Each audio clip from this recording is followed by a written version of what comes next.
So it's mid-August and it's around 10 a.m.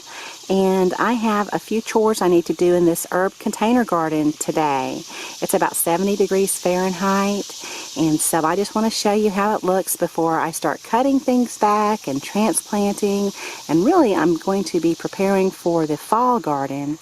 So what I want to do today is I am going to move out a couple of these little kaffir lime tree saplings.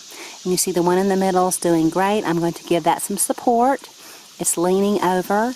Now that will start to bush out for me probably next year. But the first year it usually just grows straight up just like that. But you see I have these other two and they need a new home. So I'm going to find somewhere to put those.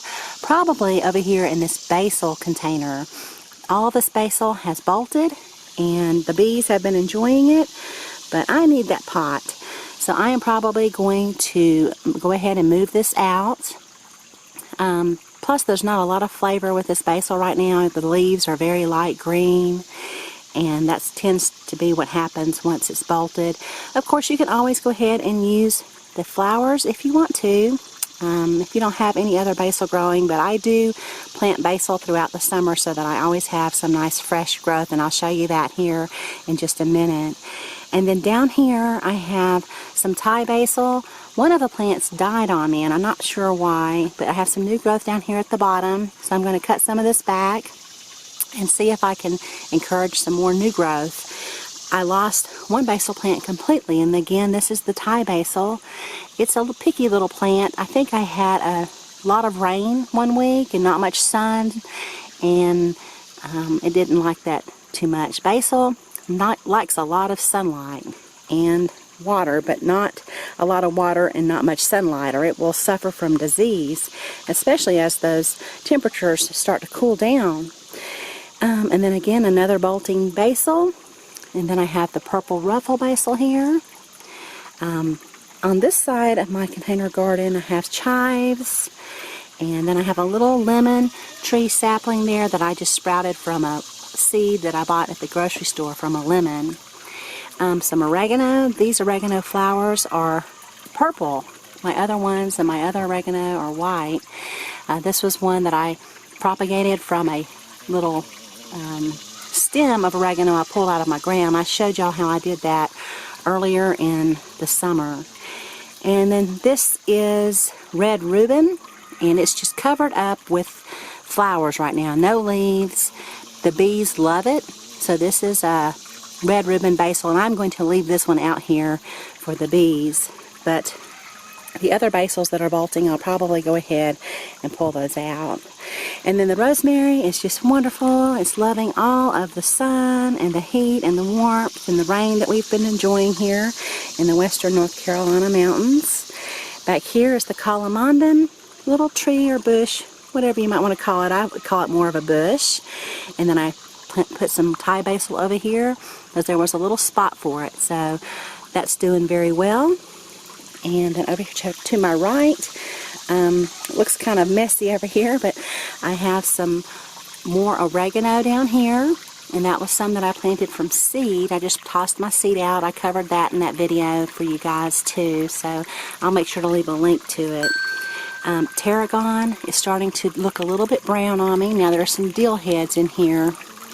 See if I can move those out of the way so you can see the tarragon plant. And I will probably leave this one like it is. Actually, no, I won't. It is starting to brown a little bit down in there. And I'll probably just go ahead and cut all of this back. And that way we'll have new growth for the fall. It likes that cooler temperature. My scallions have kind of gotten away from me. They're huge. I normally like to use these when they're much smaller as a garnish because I like that fresh flavor, or I'll put them in soup. So right now what I've been doing with the scallions, since they're so big, is I've been grilling them. And so those are wonderful grilled, especially when they're that big. And then my bay leaf plant right here. Lovely bay leaf always. This is the sweet pea currant, and this is the tomato, and it's a plant that has the real small tomatoes. Now this one is the orange that I'm growing for the first time this year. So I have several little orange, looks like little tomato berries on there. And I just run out here and I get those all the time, and I'll just throw them on top of a pasta dish or eggs or whatever it is I'm making.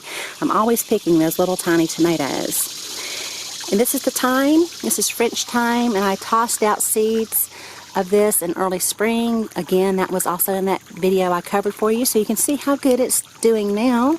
Really nice. This tarragon here, I will cut that back, and so it will encourage new growth right at the base. It's starting to dry out a little bit, and that's always a sign to me to go ahead and just cut it back. This is the mint that I also covered in that video. I just pulled out a little stem of mint, stuck it in the soil, and now you can see how nice it is. This is spearmint. What I'll do today, since it's bolting and has all these little flowers on there, I'm going to go ahead and cut it all the way back, and it will encourage a lot of new growth. And the chives are looking great. I always like to run out here and just cut a few chives, especially for my eggs. And then here is some Thai basil. I'll probably thin those out a little bit today. Again, this is an example of planting basil later in the season. So I plant some early in the summer, usually in May, and then I'll plant some more in June, and usually some more in July. So this was some that I think I planted in July. And you can see how good it's doing now. While my other basil's dying off, I have some new growth here. So I always try to plant a little bit more of that throughout the growing season. And some more scallions. These are smaller, so I'll let those continue to grow. Some basil over here, some more Thai basil. This is some Italian basil. All of my other Italian basil is bolting. Now I have this right here. This is some nice new fresh green leaf growth, and so I've really been enjoying that. And then parsley.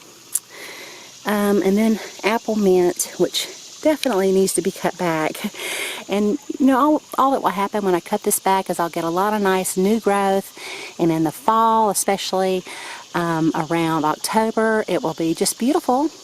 And then of course the Greenstalk container.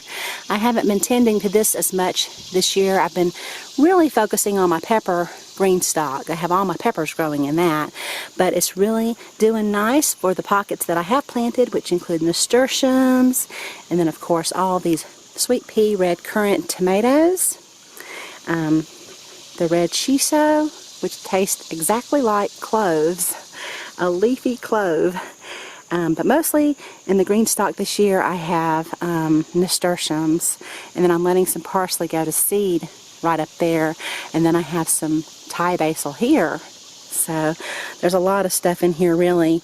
And then right down here I have another nasturtium plant, which I could probably cut that back, or at least do something to it. It's not looking very good. And again, when those temperatures cool down in September and October, it will be just beautiful. But as soon as a frost hits, that will die. So there's the container garden. If you have any questions about anything that I showed you, please leave them down below the video, and I'll be more than happy to try to help you. Thanks for watching. Bye-bye.